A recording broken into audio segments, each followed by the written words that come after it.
जय श्री कृष्ण मित्रों, विजया एकादशी के दिन यह 5 अचूक उपाय करने से जीवन में आपको अपार सफलता मिलेगी और आपकी जो मनोकामनाएं होंगी वह भी पूर्ण हो जाएगी। तो मित्रों, आज आपको हम बताएंगे इस वर्ष 2022 में विजया एकादशी का व्रत कब रहेगा और इस दिन कौन से उपाय आपको करना चाहिए जिससे कि कार्य क्षेत्र में आपको सफलता मिले और भगवान विष्णु जी का आशीर्वाद भी आपके ऊपर सदैव बना रहे। तो मित्रों, आप सभी का बहुत बहुत स्वागत है आपके अपने ही चैनल एस्ट्रो गुरुजी में। यदि आपने अभी तक हमारे चैनल को सब्सक्राइब यदि नहीं किया हो तो अभी सब्सक्राइब कर लें और बेल आइकन को अवश्य दबाएं, जिससे हमारे अगले आने वाले नए वीडियो की नोटिफिकेशन सबसे पहले आपके पास पहुंचे। आप नित्य नई नई ज्ञानवर्धक जानकारियां व नित्य का राशिफल हमारे चैनल से प्राप्त करते रहें। तो फाल्गुन मास के कृष्ण पक्ष की एकादशी विजया एकादशी कहलाती है। इस बार विजया एकादशी का व्रत दिनांक 27 फरवरी 2022 रविवार के दिन रहेगा। विजया एकादशी के दिन भगवान विष्णु जी की विधिवत उपासना की जाती है, साथ ही यह व्रत रखा जाता है। तो शास्त्रों के अनुसार विजया एकादशी कार्यों में विजय श्री को देने वाली होती है। तो आइए अब हम जानते हैं विजया एकादशी के दिन कौन कौन से विशेष उपाय आपको करना चाहिए जिससे कि आपकी मनोकामनाएं शीघ्र पूर्ण हो जाए। तो शास्त्रों के अनुसार विजया एकादशी के दिन भगवान विष्णु जी को पंचामृत से स्नान करवाना चाहिए। दूध, दही, शहद, शक्कर मिश्रित करके उससे भगवान विष्णु जी का अभिषेक आपको करना चाहिए और पंचामृत का भोग भी अर्पित करना चाहिए। उसमें तुलसी दल अवश्य अर्पित करें। धार्मिक मान्यता ऐसी है कि पंचामृत के बिना भगवान विष्णु जी की पूजा उपासना पूर्ण नहीं मानी जाती है, इसलिए पंचामृत का भोग भी आप अर्पित अवश्य करें। और विजया एकादशी के दिन स्नान करने के बाद पीले रंग के वस्त्र आपको पहनना बड़ा ही शुभ रहेगा। ऐसा इसलिए क्योंकि भगवान विष्णु जी को पीला रंग बहुत ही पसंद होता है। ऐसे में इस दिन पूजा के दौरान भगवान विष्णु जी को भी पीले वस्त्र से श्रृंगारित करें, पीले पुष्प अर्पित करें, पीली मिठाई का भोग अर्पित करें और उसमें तुलसी दल जरूर चढ़ावें। और विजया एकादशी के दिन पूजा में तुलसी के पत्तों का प्रयोग आपको जरूर करना चाहिए। यह इसलिए क्योंकि भगवान विष्णु जी ने तुलसी जी को पूजा में उपस्थित होने का वरदान दिया था। ऐसे में इस दिन भगवान विष्णु जी की पूजा में तुलसी जी का प्रयोग आप अवश्य करें। विजया एकादशी पर भगवान विष्णु जी की पूजा के बाद इस व्रत कथा को अवश्य श्रवण करना चाहिए। व्रत कथा को सुनने से अथवा पढ़ने से इस व्रत का संपूर्ण फल प्राप्त होता है। और पूजन के बाद भगवान विष्णु जी की कर्पूर से आरती करना चाहिए। पूजन की संपूर्णता आरती में निहित होती है। ऐसे में पूजन में जो कुछ भी कमी रह गई हो उसे आरती के द्वारा आप पूर्ण कर सकते हैं। आरती करने के पश्चात आपको प्रसाद वितरित करना चाहिए। विजया एकादशी के दिन विशेष लाभ पाने के लिए भगवान विष्णु जी के नाम मंत्रों का अधिक से अधिक संख्या में सच्ची श्रद्धा के साथ जाप करना चाहिए। तो भगवान विष्णु जी के सामने शुद्ध गाय के घी का दिया जला करके आपको विष्णु चालीसा का पाठ करना चाहिए या विष्णु सहस्त्र नाम या गोपाल सहस्त्र नाम का पाठ आपको श्रद्धा पूर्वक करना चाहिए। इससे भगवान विष्णु जी की विशेष कृपा दृष्टि आपको मिलेगी और आपकी जो भी मनोकामना होगी भगवान विष्णु जी की कृपा से वह पूर्ण हो जाएगी। तो अगर आप लंबे समय से तमाम प्रयासों के बावजूद लक्ष्य में सफलता हासिल नहीं कर पा रहे हैं तो विजया एकादशी के दिन कुछ विशेष उपाय हैं। इनको अपनाने से आपको अपने लक्ष्य की प्राप्ति अवश्य हो जाएगी। एकादशी के व्रत को शास्त्रों में बहुत ही महत्वपूर्ण माना है। माना जाता है कि यह व्रत मनुष्य के सभी पापों को नष्ट करता है और उसके जीवन को मोक्ष की ओर अग्रसर करता है। एकादशी का व्रत माह में 2 बार रखा जाता है। हर एकादशी का अपना अलग ही महत्व होता है। शास्त्रों में इस एकादशी को लेकर बताया गया है कि विजया एकादशी का व्रत रखने से व्यक्ति को पूर्व जन्म और इस जन्म के सभी पापों से मुक्ति मिलती है और हर क्षेत्र में सफलता मिलती है।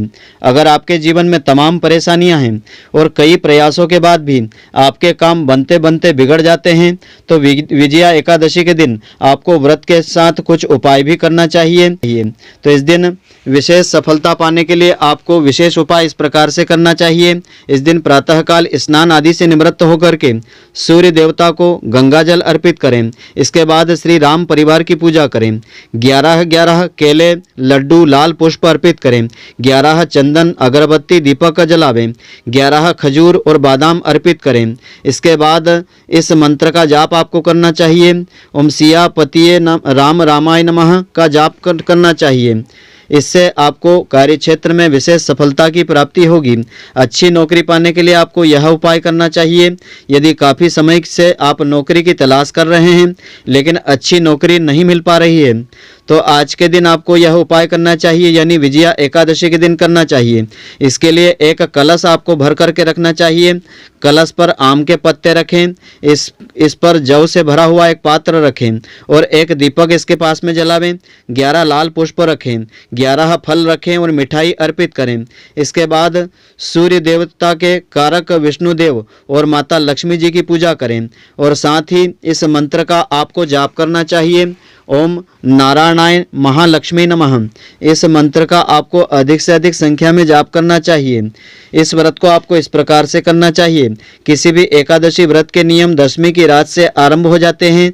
दशमी की शाम को सूर्यास्त से पहले सात्विक भोजन ग्रहण करने के बाद से ब्रह्मचर्य का आपको पालन अवश्य करना चाहिए। द्वादशी के दिन तक ऐसा आपको नियम का पालन करना चाहिए।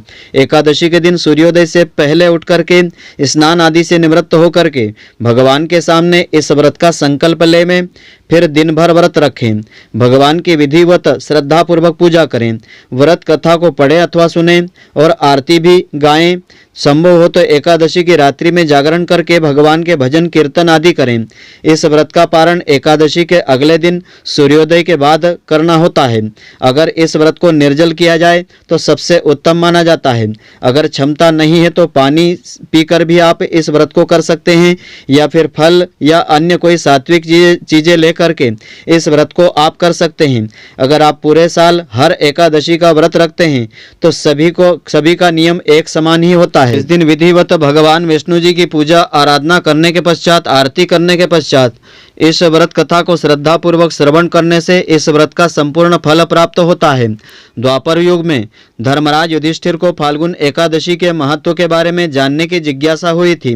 उन्होंने अपनी इस जिज्ञासा को भगवान श्री कृष्ण जी के सामने प्रकट की। तब भगवान श्री कृष्ण ने फाल्गुन एकादशी के महत्व व कथा के बारे में बताते हुए कहा कि यह बात त्रेता युग की है, जब भगवान श्री राम ने माता सीता के हरण के पश्चात रावण से युद्ध करने के लिए सुग्रीव की सेना को साथ लेकर के लंका की ओर प्रस्थान किया, तो लंका से पहले विशाल समुद्र ने रास्ता रोक लिया था।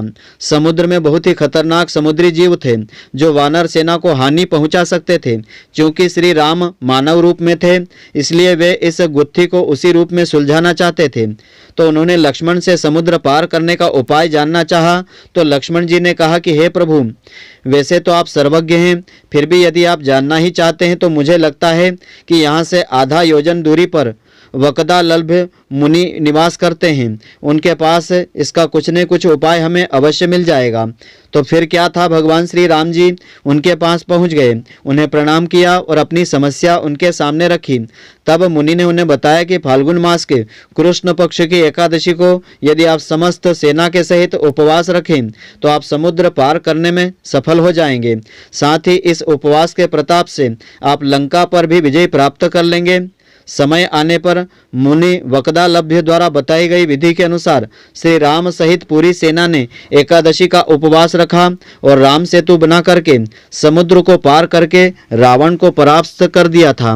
तो इस प्रकार से इस दिन इस व्रत कथा को जो भी स्त्री पुरुष श्रद्धा के साथ श्रवण करते हैं उन्हें इस व्रत का संपूर्ण फल प्राप्त होता है। तो मित्रों, आशा करता हूँ कि आपको हमारी यह ज्ञानवर्धक जानकारी पसंद आई होगी। यदि आपको पसंद आई हो तो आप हमारे वीडियो को लाइक व शेयर अवश्य करें। धन्यवाद। जय श्री कृष्ण मित्रों, फिर मिलेंगे।